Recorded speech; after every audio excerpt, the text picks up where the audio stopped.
Toxic. Cinematography చాలా బాగుంటుంది, screen play బాగుంటుంది.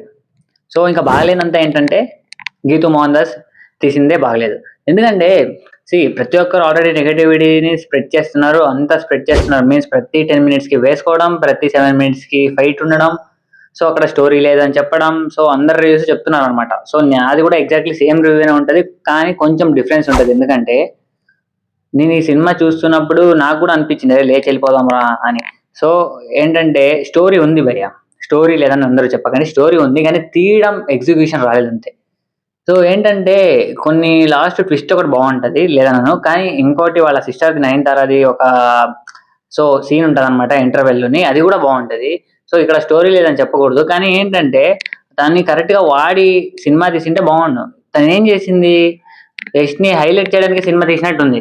సో ప్రతి 7 minutesకి ఫైట్స్ పెట్టేసి అండ్ ప్రతి 10 minutesకి ఏదో ఒకటి వేసుకోవడం పెట్టేసి, ఇది ఎలా అంటే హాలీవుడ్ లెవెల్ ఆఫ్ మూవీ అనుకోరు దీన్ని, ఇదేదో బ్లూ ఫిలిం అనుకుంటారు.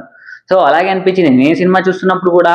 యష్ యాక్టింగ్ అయితే చింపేశాడు తెలుసా, అంత బాగా యాక్టింగ్ చేశాడు. యష్ని చూస్తుండే మీరు సినిమా చూడండి. సో ఎలా అంటే నార్మల్గా ఓటీటీకి వచ్చినప్పుడైనా చూడండి, ఏం ప్రాబ్లం లేదు. కానీ ఓటీటీకి వచ్చినప్పుడు మీరు సినిమా చూసేప్పుడు ఎలా ఉంటుందంటే, యష్ని కరెక్ట్ గా చూసారనుకోండి ప్రతి సీన్ లో యష్ జీవించేస్తాడు. సో కైరా అడ్వాణి కూడా చాలా బాగా యాక్టింగ్ చేస్తుంది, నయనతార యాక్టింగ్ కూడా బాగుంటది. సో ఇక్కడ వీళ్ళందరూ యాక్టింగ్ బాగుంటది.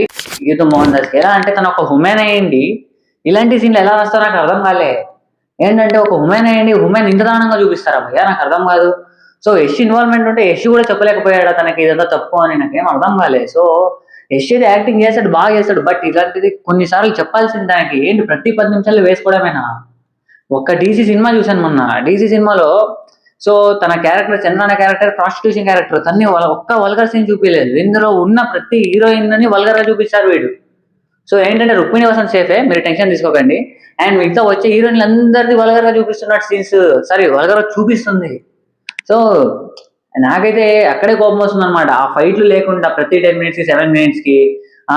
ఏంటంటే ఎలా అనిపించిందో, తనకి వస్తాడు కొడతాడు వెళ్ళిపోతాడు, వస్తాడు కొడతాడు వెళ్ళిపోతాడు, కానీ ఆ క్యారెక్టర్ తెలియదు. వాడు ఎవడు కొట్టించుకుంటాడో వాడు తెలీదు, వాడు ఎందుకు కొడుతున్నాడో కూడా తెలీదు. సడన్ గా పోర్చుగీస్ అంటే గోవాలో జరిగే స్టోరీనే, బట్ నరేషన్ కూడా ప్రాపర్ గా లేదు. సో అది ప్రాబ్లం జరిగింది. బట్ ఇదంతా చూస్తే నాకేమనిపించిందంటే యష్ని చూసి బాధేసింది అబ్బా, నిజంగానే బాధేసింది. చింపేశాడండి యాక్టింగ్ నిజంగానే. ఆ క్లైమాక్స్ సీన్ వచ్చే ఎంత బాగా యాక్టింగ్ చేస్తాడంటే, సో యష్ లో కూడా ఇంకో యాక్టర్ ఉన్నాడు అనిపించింది సినిమా వల్ల. సో నాకు డిసప్పాయింట్ అయ్యి, అంటే ఆల్మోస్ట్ అందరు ఎప్పుడెప్పుడు సినిమా అయిపోతుంది అని కోరుకున్నారు. నాకు కూడా కొన్ని సీన్స్ నాకు కూడా అనిపించింది.